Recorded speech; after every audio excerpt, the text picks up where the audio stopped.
Tonight at 5, we're following breaking news of a severe crash that happened near Washington Square. This was the scene at Southwest Hall Boulevard and Greenberg Road. Tualatin Valley Fire and Rescue told us 2 cars crashed head-on just after 2:30 this afternoon. They say one person was taken to a local trauma center with serious injuries. The crash remains under investigation. We'll keep you updated on any further developments.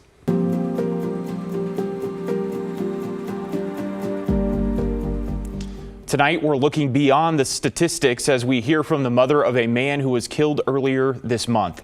It happened along Airport Way. One person was stabbed to death and a man now faces murder charges. Our Celine Stevens joins us now from the newsroom. And Celine, what did the mother tell you? John, so she said her son was a generous person who was only 26 years old when he was stabbed and killed at that hotel.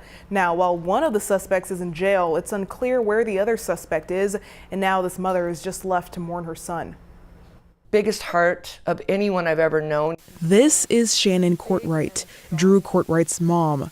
Drew, described as a generous man and bigger than life. He would just bust through that door and say, what are we doing today, player? You know, and I'm his mom. He calls me player, you know, and it's just funny banter. On March 21st, Portland police stated they responded to a report of a stabbing around 8 that morning. The 26-year-old found stabbed to death inside the Sojourn Suites. Shannon says she was at work that morning when she got a call from her brother asking if she had spoken to her daughter, Jordan. And he said, "You haven't heard from Jordan?" And I go, "Tell me she's okay." And he said, "Jordan's fine, but Drew's dead, Shannon." And, man, I just know that I yelled. She says her son was spending the night at the hotel with his girlfriend when they got a knock on the door from the suspects. According to court documents, there were 2 people involved in the assault, with one of them, 42-year-old Mitch Brian Schoonover, now being charged for murder in the first degree after being arrested on March 25th. We went up into the elevator to the 2nd floor and found the exact spot where Drew died and prayed over it. And you can tell by the busted door frames and the walls. He gave it to him that day, you know. He fought hard for his life. Schoonover, previously convicted of first-degree manslaughter back in 2006, also currently faces charges of unlawful use of a weapon and assault in the 3rd degree. While Drew also had past run-ins with the law, his mother says he didn't deserve this. I'm not proud that he had a record also, but he didn't have a violent record, and he certainly couldn't kill people, and he paid his price. Or, you know, he did his time, and he was doing phenomenal. Drew has a twin brother and a sister, but his oldest brother Tyler passed away in 2021. A photo of his mom holding his hand is framed in their home, and Shannon says when she goes to see Drew Monday, she'll do it again. So when I go in to see Drew tomorrow, I'm going to hold the same hand for Drew and get a picture. It may seem a little bit cryptic, but it's the last time I get to touch my babies.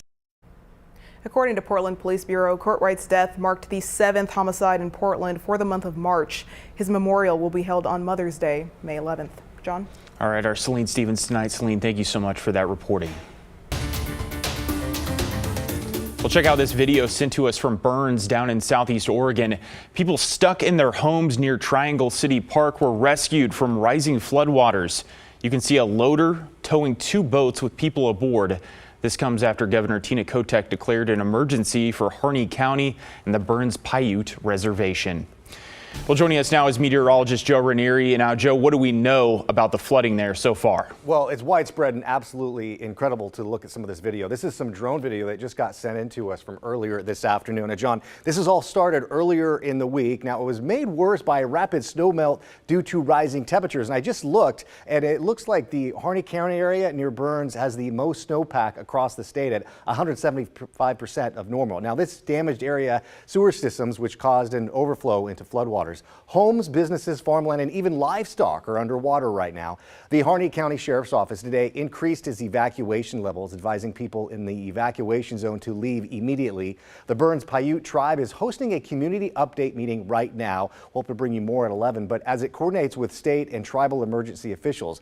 Now, people are being asked to stay out of the floodwaters, obviously, as much as possible because of that sewer overflow. And as we go into the next couple of days, that area of Harney County, and especially near Burns will be under a flood warning. It just went into effect a couple of hours ago, right around 12:30 this afternoon. It will remain in effect until about 7:30 come Tuesday morning. And there's a good chance that that warning gets extended throughout parts of the Harney County area.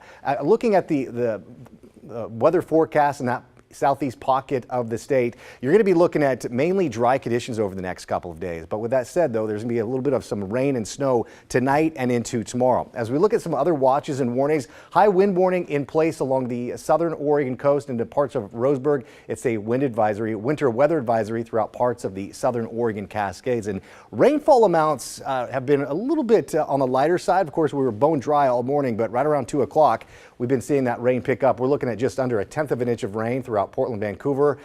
McMinnville, Wine Country, you're looking at about 2/10 of an inch of rain. And we're going to be looking at some heavier amounts move through here the next couple of hours, and then we'll start to see some drier weather late tonight and into tomorrow. But coming into tomorrow, for the last day of March, I'm forecasting another round of showers with the threat of some thunderstorms. I'll break that down for you coming up in a few minutes. All right, Joe, thank you. We'll see you later on in the show. New tonight, it took multiple crews from the Vancouver Fire Department to put out a house fire this morning.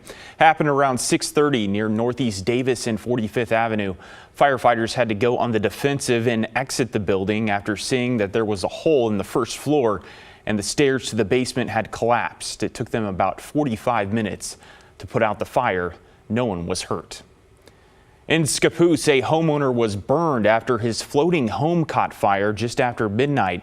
A fire district crew arrived at Skyline Marina to find the building fully engulfed in flames and threatening a nearby building. A second crew was called in and helped bring the fire under control. The cause of the fire is under investigation. The Red Cross is assisting the homeowner.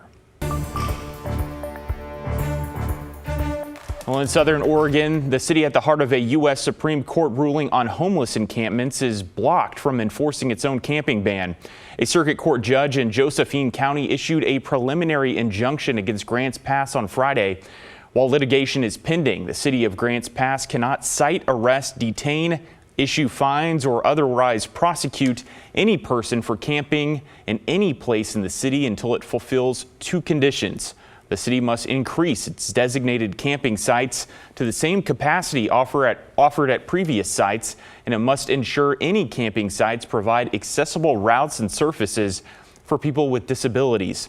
Tom Stinson with DRO says these conditions are helpful to both sides.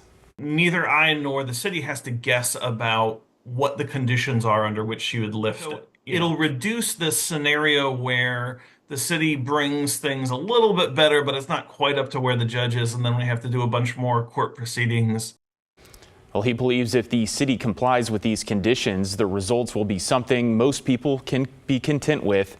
We reached out to the city for a response. We have yet to hear back. In Western Washington, a man is accused of impersonating an ICE officer. Police in Fife, just north of Tacoma, say the 26-year-old drove a fake Immigrations and Customs Enforcement SUV outside a Ukrainian grocery store back in March. The suspect allegedly parked the SUV outside the grocery store. Witnesses reported the person or people inside the car were recording employees and customers, and many of them were rattled. And so you can't deny that this vehicle showing up at a Ukrainian grocery store where you have customers and employees who have family members that they're worried about in a war-torn area, that it is very concerning. 26-year-old Ilya Kukyar faces a gross misdemeanor charge of impersonating law enforcement and has been summoned to appear in court. Right now, there's no indication of why he did all of this. New details surrounding the temporary closure of the Swan Island UPS facility. A warning notice posted on Friday states 244 workers are expected to be laid off. More than 916 employees work there now. The last day for the laid off workers will be May the 30th.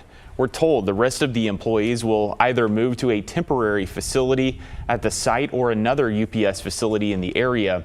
The closure is to allow the company to modernize the building with a focus on automation. The facility will close June 30th and reopen in 2026. And a reminder for drivers, tomorrow is the last day to remove studded tires or you could face a fine. State troopers in Oregon and Washington will start issuing tickets on Tuesday. It's estimated that studded tires cause more than $20 million in damage to Washington roads every year. ODOT suggests considering alternatives to studded tires like chains for future winters. Well, coming up